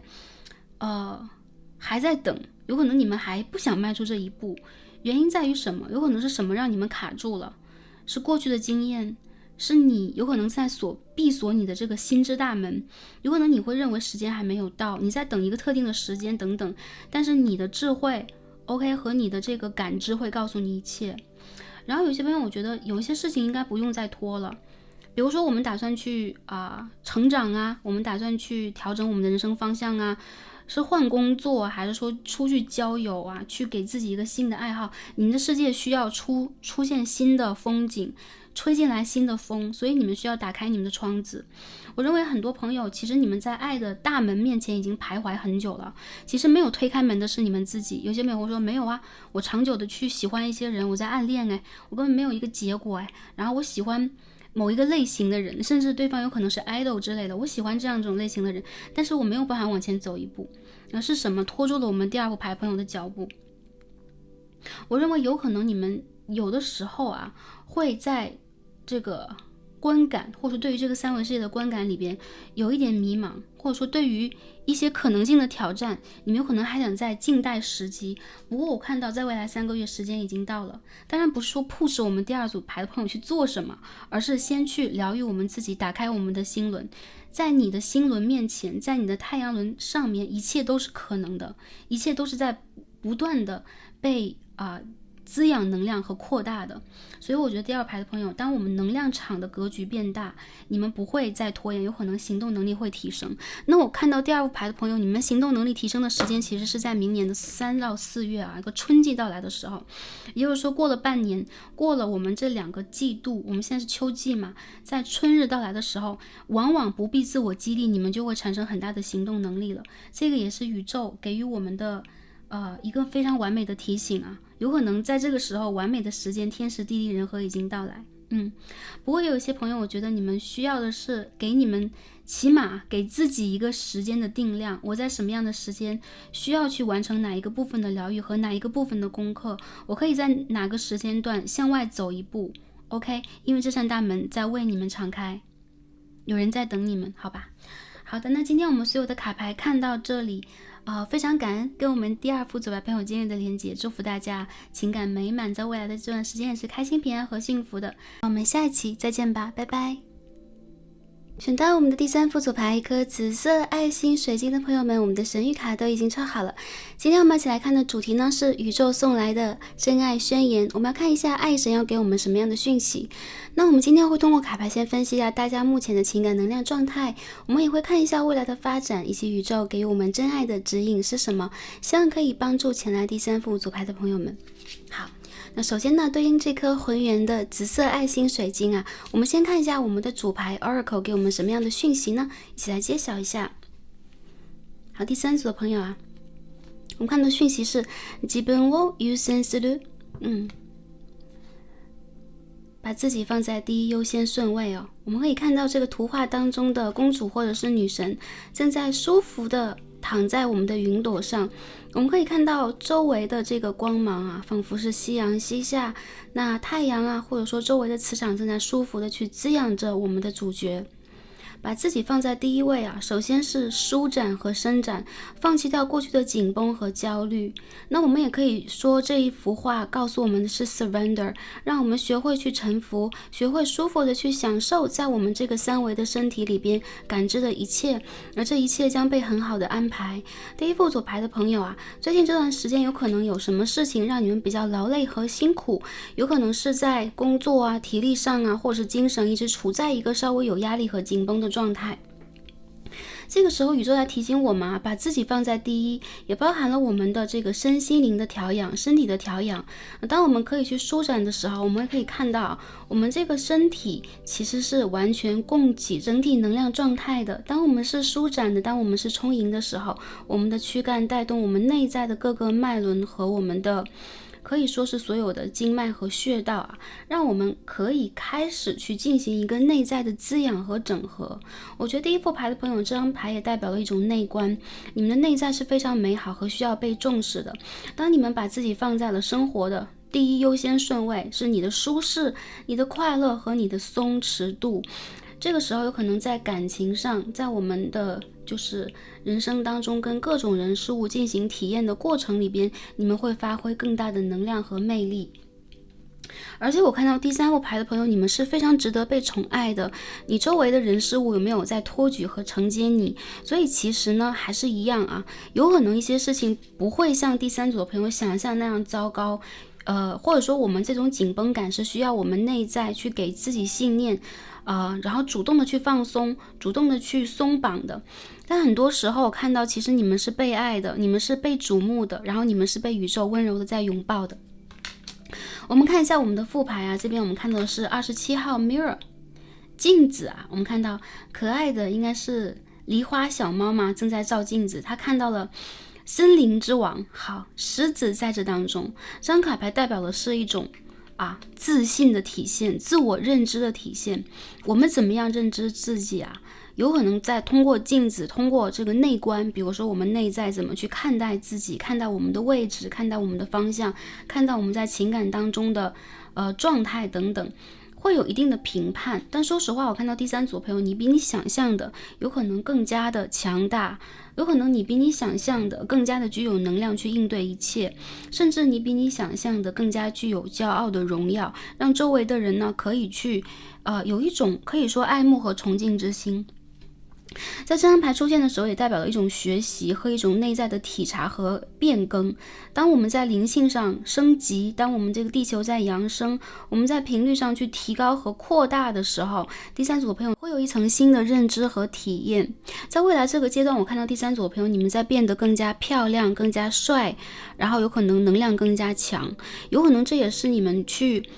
充实内在、充实自信的一种方式。当然了啊，我们从镜面当中看到森林之王，代表我们必须要具有自信。这个并不是过高的自我评价和一种自傲、自满。相反的，当我们看到了我们就是映入我们眼帘，进入我们大脑，或者说反射在我们的这个网膜上成像的，可以说这个像才是我们内心当中真正去连接和所求的，一切皆是相，甚至一切皆是虚像。那我们看到的自己，有可能也是其他人眼中的我们。因此呢，怎么样去看待自己这件事情是非常重要的，有可能是未来一段时间第三组朋友需要去调整和体验的。为什么？你们需要体验一个更加高版本的、更加美好、强大的自己，这个是由内而外的。那我觉得第三组朋友啊，你们最近有可能呢需要去做一些自我的内观和审视，调整你们的状态。但是还是一样啊，我们看到森林之王，我们看到自己在第一位的这个优先，这代表了你们的世界有可能这个优先顺位需要洗牌，有可能在感情里边过去处在一个奉献啊、低位啊、等待这样的一个状态的朋友，你们也可以舒缓一下，因为宇宙自然而然的会把你们放在一个更高的位置。我们这边牌直接出现了什么？力量牌直接出现了，有没有啊？它这样飘下来啊，这个力量牌就像是我们这个 mirror 一样，我们看到力量的女神，她正在驾驭神兽啊，然后我们的力量女神代表了无限的温柔和能量，甚至可以降服受欲、降服兽性，可以跟这个自然和谐的相处。这两个狮子没有长得很像，有没有啊？这代表了其实第三组朋友，你们的美、你们的野性、你们的魅力、你们的领导能力和你们的格局都是由内而外的。而在这个力量女神该休息的时候，我们是休息的。不过还是一样啊，你们具有无限的在内在可以无限循环使用的力量。好，这边我们继续洗牌啊。好，我们来看一下，首先你们的能量状态是如何的，在情感当中啊。因为我们在头两张卡牌当中看到的这个情感的部分稍微少一点，是关于自我认知这个层面的。看一下情感当中我们的个人能量状态，也帮大家做一个验证。世界牌，我们遮挡一下。好，世界牌，这边我们出现的是 King of Swords 宝剑国王的逆位，你继续看一下。金币王后的正位。好，这边是权杖9号的逆位，我们再抽一张 clarify 一下信息是什么。第三组朋友的情感状态是怎么样的呢？好，我们这边飞出来的是金币4号的逆位啊，然后这边紧接是金币10啊，金币国王啊。OK， 理解到了。第三组的朋友啊，我觉得你们的感情，一些朋友如果在稳定的关系，或者说是有这个情感对象的话，就是临门一脚的问题啊。我看到你们其实特别的优秀，但是反而这个优秀的人啊，容易被拒绝或者容易被否认。为什么？因为有可能在你们的亲密关系里边有这个胜负之分，或者说你去连接到的伴侣，对方也是自尊心比较强的，感觉有一种一山呢不能容二虎的感觉。当然没有关系啊，我们不容二虎可以有一只狮子一只老虎嘛，或者说我们可以有一个国王一个王后嘛，这个完全是可以去搭配起来的。而当下你们在面临的感情问题其实是和你的优秀指数相挂钩的。认为第三组的朋友，你们对待自我的要求是非常高的，而且通过这种高要求和标准，你们已经达成了一定的可以说是人生的成就啊、里程碑啊，或者你们拥有了自己的事业，你们已经拥有了比较稳定的一个生活基础。或者如果你们在一个学生时期、青春时期的话，你有可能也是非常优秀的那一个。而在感情里边呢，有可能你会看到在人群当中一眼去连接到那个跟你有连接的人，那个跟你有缘分的人，那个跟你频率相同的人，但是你们其实在三维世界当中有可能有一定的障碍。这个障碍跟我们刚刚这个牌底出现的金币10和金币4是相连接的，有可能是家人、原生家庭，有可能是工作，有可能是资产这个方面，或者说一些朋友你们是工作当中的连结，有可能没有办法去打破同事啊、合作方啊、客户之间这样的一个身份的位置，迟迟的在感情上没有一个真正的交代，或者说你们有可能配得一个更好的情感待遇，但是当下呢感觉是比较薄弱的。那我感觉到其实第三组的朋友，首先非常可以肯定说你值得被爱，你非常的优秀，你非常的有能量。而其实问题出现在哪里，是一个频率的不对等，振动频率的不对等啊，不一定说是你们身份地位的不对等，但是当振动频率，比如说你产生一个比如说高的频率，或你现在在一个专注自我的频率，你现在在一个需要去给予很多的频率的时候，对方有可能更多的在考虑自我。因此这个感情里边，我们刚刚说相争的那种感觉嘛，有可能一些朋友你们遇见的是竞争式的感情，对方有可能哪个方面都希望可以超越你，可以比你更好一些，或者说两个人可以并驾齐驱，可以去满足到他的内心的自尊心。因此我看到其实第三组的朋友，你们在感情上多少是有点焦灼的。也有些朋友在稳定关系当中啊，这个里边存在的是一种无条件的给予，甚至是有点固执。所以我看到你们一旦去深入到一段感情当中，你们会非常认定这个模式，所以有可能你的固执和对方的固执相互产生一定的摩擦，或者说产生一定的对冲，让你们在感情里边不知道发生什么，两个人有一点疏远，或两个人有点没有话题度。那我认为其实在感情里边，第三组的朋友，你们最在乎的应该是你们的面子。还有就是你们最在乎就是你们的这个身份，然后有可能也是你们需要去匹配到的相应的对方给出的一定的态度。我认为第三组朋友其实你们自身就可以产生非常丰盛的生活能量，比如说你们可以去赚钱，然后你们可以让自己的生活活得有声有色，但一旦有伴侣的出现的时候，你们很难去平衡这个中间点是什么。因此呢，在目前的这个感情状态当中，第三组是有点卡住的。也有些朋友，你们非常专注个人的发展，在很长一段时间忽视了要不要去连接感情，要不要去接触一些感情对象，接触一些潜在的人。而在你周围，其实会有一种你周围的人在看到你不断的成长，不断的升级，有可能就是一日千里的感觉。所以事隔3日刮目相看，有一些人在重新，比如说对你有意，重新看到你的时候，又发现你又在升级了，你又在改变了，所以有一种让人无法追逐的可以说神秘感和速度感。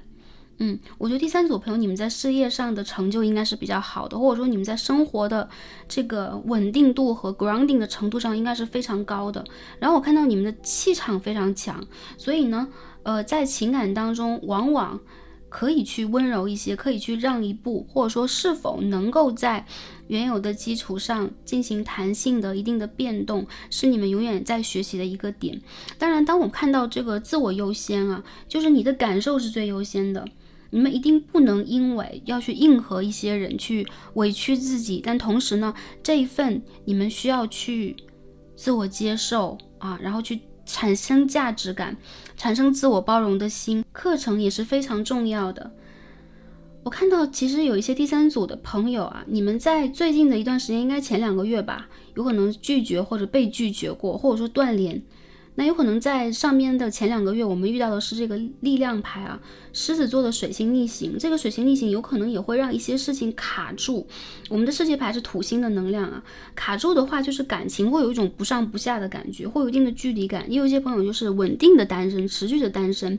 不过我觉得你们已经有一定的愿望和一定的能量，要走出一个固定的世界，让你们的世界有一个翻新和革命了。我看到其实在个人能量场上，你们几乎已经准备好了。然后就是不要妄自菲薄，因为我看到你们其实具有非常高的能量去吸引稳定的感情在你们的世界发生，在你们的世界落定。还有就是如果你们遇见一些难搞定的对象，这个人是你的一个课题有可能就是刚刚我们所讲的自我价值或者说我们这个自信感、骄傲感的这个课题在这个地方。然后我觉得你们在爱情上其实被祖先保护的，所以当你们去遇见一些人，那这些人给你产生负面的影响和负面的波及震动比较多的情况底下，有可能宇宙会给你一种强断的感觉，强行断开啊，比如说断崖式的不联络呀，或者断崖式的突如其来的让你感受到这个环境的变化。那这个是什么样的一个原因呢？因为宇宙有可能需要在某一个特定的时间帮助你去保护你的能量，而不是消耗你的能量。好，这边是我们看到第三组朋友目前的状态。也有一些朋友是在爱情的这个复原期啊，就是刚刚分手，在这个复原期。那之前有可能你会遇见一些有一点冷的，或者说有一点让你感受到被阻碍、被拒绝、情感无法流通的对象。OK， 它是你的一堂课。那下面我们看一下宇宙在告诉我们什么啊？给我们什么样的一些建议没有？这边首先出现的就是圣杯1号啊，这个牌飞得很快。我们看到啊，关于爱情。圣杯的骑士牌，侍从牌啊 ，sorry， 这边是 Nine of Cups， 圣杯9号。我们继续看一下这个牌是什么。好 ，Ten of Swords， 宝剑10号的逆位。sorry，Ten of Wands， 权杖10号的逆位啊。我们看到这个人在托举很多权杖啊，而且是金色的权杖，有点重量的感觉。这道卡牌的画风比较抽象，比较有艺术感。所以 Stars 也要分辨一下。OK， 我们再继续看一下宇宙要告诉我们什么。好，我们看到 King of Cups 圣杯国王。我们再 clarify 一下信息是什么。再抽一张，看一下Ace of Pentacles 金币1号哎，好，能量非常的不错。好，第三组的朋友啊，牌相非常的不错，在爱情当中我们是不必担心的。我们看到有圣杯1号和圣杯侍从的出现，你们在内心当中呢，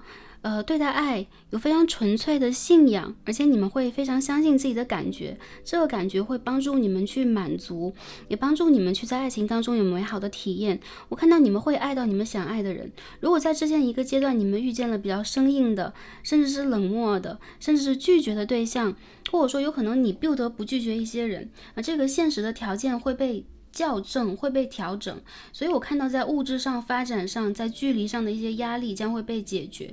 我也看到呢，你们的真爱将会修成正果，你们会在爱情这个课题当中过关，并且呢可以非常舒缓的让你们的灵魂成长到下一个阶段，成熟的阶段。这个阶段会有金币1号开花结果，包含了稳定的关系，也包含了你们在灵魂上会拥有一个非常美好的答卷。你们理解怎么爱人，也理解用什么样的方式去爱这个世界。我觉得你们在有可能青春的时候啊，会有一种想要去逼迫自己做得更好，然后有可能你们会有的时候是逞强的、顽强和倔强的。为什么是这样？是因为你们的灵魂本身就是很高维度，或者说能量非常强大的。那入住我们这个3维的身体，有可能我们那个时候还是小孩，我们很青春，但是往往你理解到你需要拥有的，以及你可以拥有的，其实是非常高频率、高维度的事物。而在这个3维世界里边，我们不断去合一的过程，有可能是和很多人去进行这个能量的互换，我们是要进入这个业力网，我们是要跟很多人去进行相互的学习和冲击的。所以我觉得第三组的朋友，你们不知不觉会在情感上给自己很多压力，也会给自己很多高标准的要求，你们需要让自己做到 ABCDEFG， 去做到非常非常多。其实我看到啊，只要拥有爱，你们就会拥有一切，而赞赏你们的人，无论你们做到哪一步，都会发自内心的去肯定你们、赞赏你们以及帮助你们。一些朋友，我觉得你们会在未来的感情当中呢，渐渐的找到那个落定的点，而且放弃掉这种在3维世界里边的焦虑和压力。当出现权杖10的逆位，代表了我们已经拥有了很多，但这些拥有会给我们压力，甚至让我们有点抱不动的感觉。那在战权杖10出现逆位的时候，这个人已经抱不动10根权杖，这些权杖会落到地上。OK， 在我们没有力气做一些事情的时候不做，我们这边是可以选择躺平平的。OK， 我们是可以选择优先我们自己的感受的。我们是在没有办法去承担一些事情的时候，完全可以把它交给宇宙，交给你的指导灵，甚至是交给你的另外一半的。所以我看到第三组的朋友啊，你们是非常的有能量，甚至有的时候你们会逼迫自己去强势，逼迫自己去面面俱到。逼迫自己去变成一个这个金刚战士啊，或者说霹雳娇娃等等。不过宇宙在告诉你，亲爱的宝贝啊，亲爱的小孩，你完全可以拥有你应该拥有的一切，不必费任何的努力，因为这个是跟随你的业力一起到来的，跟随你的能量，跟随你的善缘一起到来的。往往在你什么都不做，让它 go with the flow 啊，然后轻轻的流淌的时候，它会发生的更加好。如果你去进行干涉，反而呢会让宇宙这辆车变成了你再去用小我开车。小我开车的时候，我们就会有这么多的焦虑，我们就会有做不完的事情，我们也会有评判不完的标准。那我看到当你遇见了自己喜欢人的时候，你们就可以用这样的一个轻松的方式去跟对方连接了，因为我觉得对方也想用一样的方式来接近你们。这个两情相悦啊，其实是一个机缘的问题。一旦被触发了，你们的一切都是顺利的，而且你将会放弃掉旧有的模式，你将会遇见一个让你产生松弛感，让你可以无限的被宠爱，你可以展现真实的自己，不会有任何负面评价这样的一段关系。为什么？因为你们呢是纯粹的在灵魂上相互吸引的灵魂的家人。有很多朋友在未来的1到2年将会有非常稳定的感情，也将会有就是承诺关系的落定。这有可能只是一个开始。我们看到2张1号牌在这个地方嘛，有更多的朋友啊，还是一样，你的祖先和指导灵在保护和保佑着你遇见对的人。如果在感情的纠结当中的朋友啊，我们看一下能量是怎么样的。爱神在告诉我们什么呢？圣杯的4号，金币的7号。我们看一下啊，星星牌的正位，我们遮挡一下。发挥你的愿力，第3组的朋友，或者是我感受到一个信息啊，圣杯4，金币7 ，There's something better， 就是好像那个地方会有更好的一个选择，在未来你会看得见，而且是随着你的心愿和显化到来的。时间点在什么时候？未来的半年当中。然后我看到你们是会心愿成真的。也有一些朋友啊，我觉得跟着你们的直觉走，你们有可能会遇见灵魂轨迹相同的这样的灵魂伴侣或者灵魂的队友。当星星出现的时候，我看到你们其实在情感上会有非常高的基准和要求，而这个要求是不需要被放弃的，你只需要做你自己。也有个别朋友，你们在一段时间保持了单身啊，原因在于你内心当中有这样的一个梦想的情人、梦想的恋人，他现在有可能还没有进入你的视野，有可能一些朋友会疑问，他是不是只是我的想象。 Knight of Swords 凭着你的感应和你的灵感去接触你周围的人，我看到你的直觉是准确的。 The Chariot OK， 在我看到啊，未来的1年当中，你有可能渐渐的会步入正轨，无论是事业还是感情还是你的个人发展。而这一条路其实是星星牌，也就是说非常独特、非常新鲜的，甚至是无法被复刻的。所以我看到第3组的朋友，你们会重新创造一些无法被复刻的成功，包含在感情上也有非常爱慕你和支持你的人会站在你的身后。有些朋友会说，我不是一个创造型的人，我是一个支持型的人，我有可能非常想要去支持我内心当中爱着的人，等等等等啊。我看到你的支持将会被回馈，然后你的心愿将会被回馈，因为你们值得一样被爱。所以我看到一些朋友，其实你的存在和你正在去显化的这个事物啊，它也是一股能量，它正在帮助你想要去连接的人，让它变成更好版本的它，变成这个5维度或者说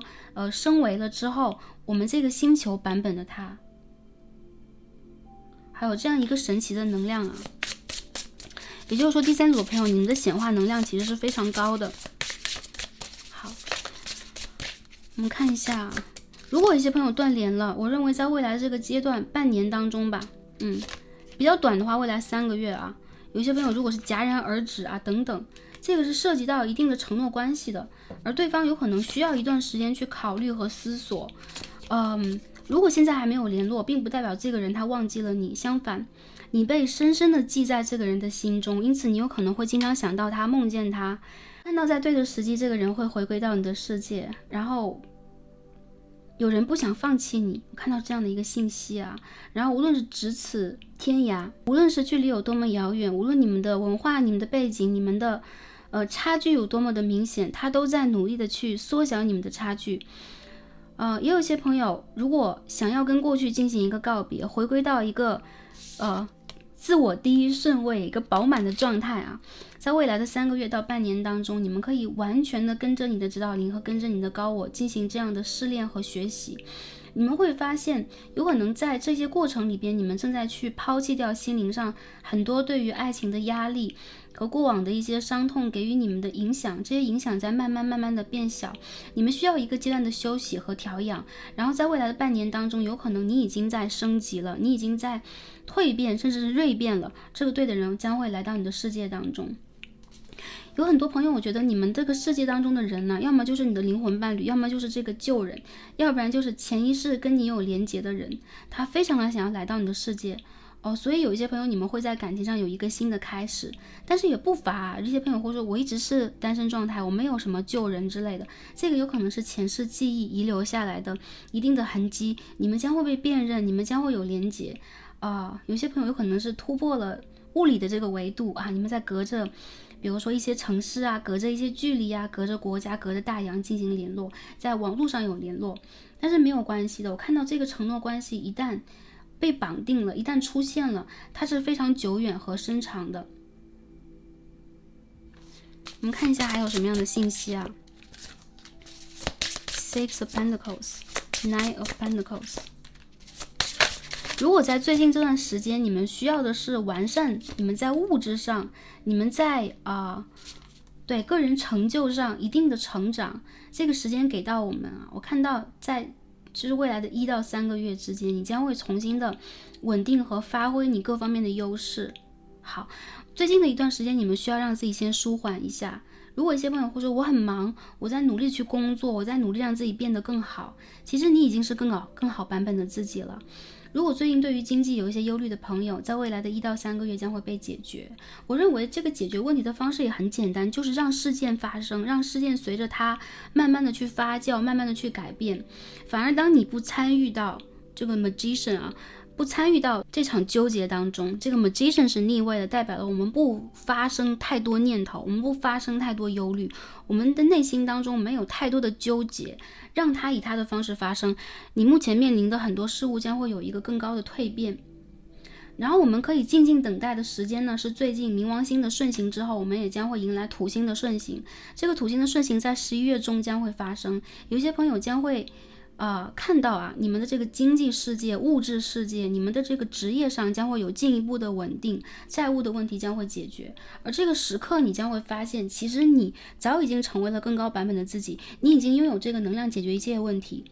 那在感情上呢？感情上回归到我们最初这个课题你将会爱到你想爱的人，你爱的人将会回馈给你非常高的情绪上的支撑和情绪的价值。我觉得第3组的朋友其实你们的这个事情，你们面临的一切的事情其实是并不复杂的，它有可能这个当中有很多弯弯绕绕，但是我们一言以蔽之，就是让这一切发生。当你尊重自己的感受，当你理解自己是怎样的存在的时候，我们这个宇宙，你周围目之所及可以看到的一切，将会以最爱你的方式，最利于你的方式，最顺行的方式为你铺陈和为你构建。这个就是我们从3维度到5维度的这个合一的跨越，也是我们显化最快和最简单的一个内在的原理。有些朋友，我觉得你们如果现在有一些事情是不想等的，想要去往前做，比如说你想要跟一个人复联，你想要去发展一些什么，没有关系，大胆的往前去走，你会比你想象的更加闪光和更加具有自信，更加具有存在感。当然在稳定关系的朋友，我觉得你们已经完全可以跨出一步用新的方式和对方去沟通了。原因在于我们不再固执和纠结在某一些特定的点上。当你们跳脱出原来的问题，原来的圈圈，你会发现个人魅力在散发，一切将为你发生。你们就是你们事业当中的女王或者是王者，好吗？这个王者的心态我们要融汇于心这个王者的心态不是傲慢，OK， 它是一种自信，它是绽放，它是生命力。从预测的角度上来讲，我看到明年的2到7月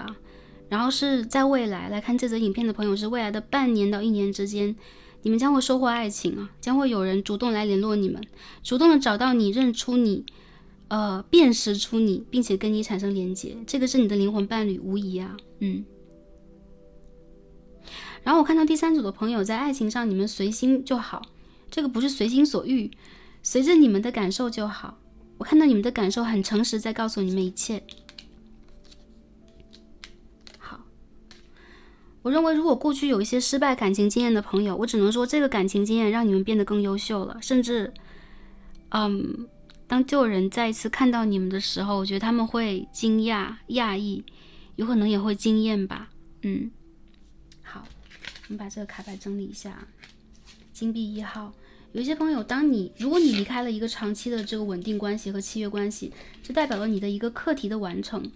然后你们非常值得一个新的稳定关系和新的人生阶段的涌入。这个涌入的时间呢，在未来的3到半年不等。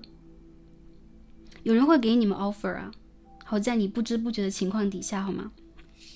我们最后看一下我们的神谕卡在告诉我们什么。第一张牌我们抽到的是一张法语的神谕卡，翻译过来是哈基玛丽，就开始啊。我们看到这个金灿灿的麦田当中有一条路，我们正在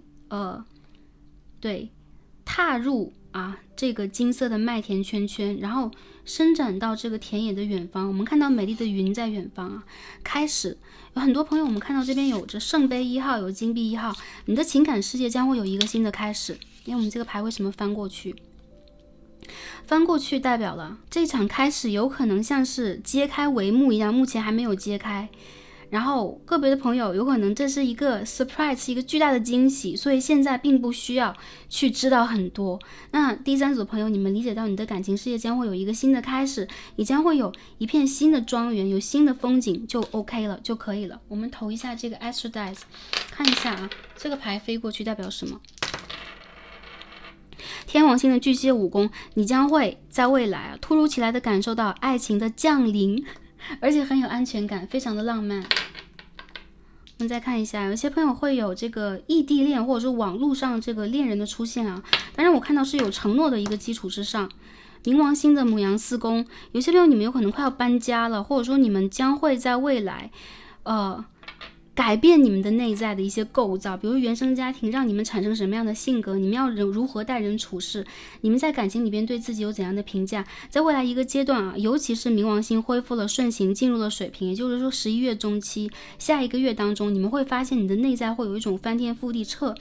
头彻尾的变化，而这个变化会让你重新的变得自信，变得理解你的优越，而且也会让你变得松弛一些，变得 relax 放松一些。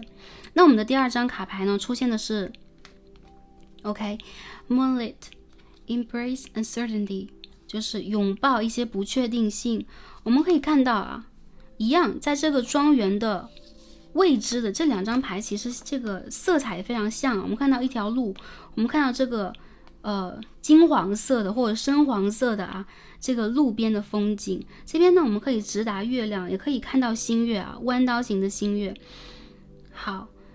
有可能在未来这个新的开始之后有一定的不确定性，当我们走向我们这个人生旅程的每一步，有可能都会有一些惊喜，有可能会有一些意外，有可能会有一些我们计划之外的事情发生，但这一切都为我们所存在，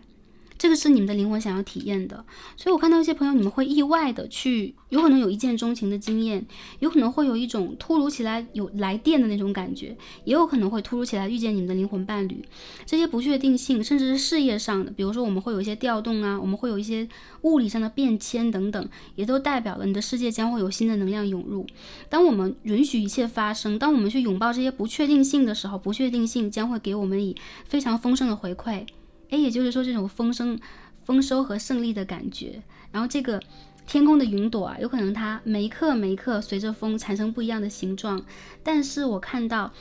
在你们眼帘当中可以去触及到的一定是爱你们的形状，好吗？好，我们最后一张卡牌看到的是11号11号其实是一个自我的合一，它也是一个天使的数字，也是一个 Twin Flame 双生火焰的数字。我们看到这个卡牌当中的信息是 Take off your mask， OK， 摘下你的面具，真实的面对我们这个三维世界。我看到很多第三组的朋友，你真实的你我们看到这个面具恰好是一个猫咪，有没有跟我们这张牌其实是相连接的。真实的你是王者，真实的你是力量的女神，有没有啊？力量的男神啊，是丛林之王。所以在之前有可能我们会让自己啊产生或展现一些娇弱，或者说温和，或者说隐藏有一些神秘性。而在当下一个新的能量场打开的时候，就是我们这个水平是在打开的时候，你们可以去正视你们内心当中一切的野心和欲望。这个不是贪着，这个也不是过度的奢求，相反，这只是真实的你的一个体现。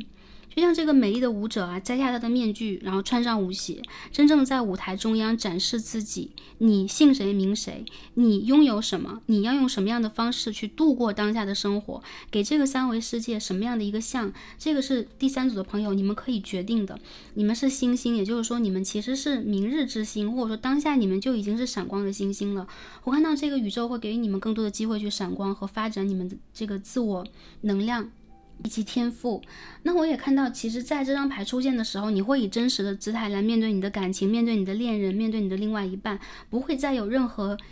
意义上的比如说付出讨好，或者说心有余而力不足的一种隐藏真实情绪的感觉，那种感情当中被卡住的，有一种委屈，或者说有一种艰难的那种状态，已经全部结束了。为什么？我觉得第三组的朋友，你们完全是可以敢爱敢恨的，你们完全可以在感情里边去建设新的可能性。在你们的世界里边，没有任何事情是不可能的，只有你们去真正认知到这一点，才能够发挥这个神奇的魔力和能量。然后我们最主要的就是自己放在第一位，这个并不是自私，这个是你们需要给自己时间去舒缓和拉伸一下自己，好好的睡一睡。尤其在最近这2个月，我们还是有一些行星的变动。那最近这个时间段也给我们第三组牌的朋友一个缓冲的期间，无论我们要冲什么，是冲爱情，冲事业，还冲我们的个人发展，还是去整理我们的个人形象等等，这个缓冲的期间是让你们在身心灵上有一个调整，在这个时候能量更加的扩大的时候，做什么都是更加顺风顺水的。我看到你们在感情上也会有非常高光的阶段，未来的2月到7月，也就是未来的半年开始，你们将会一览无余的发现这些美好的惊喜是什么。好，这就是给我们第三副组牌朋友的讯息在星座上，我们看到固定星座比较多，我们看到狮子、水瓶，有可能有金牛座、天蝎座的朋友在这一组，然后我们也可以看到有巨蟹座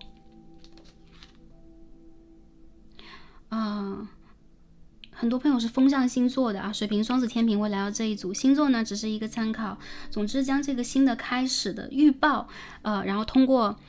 我们爱神的讯息传递给大家。你们会拥有爱，你们值得爱，然后你们可以大胆去爱，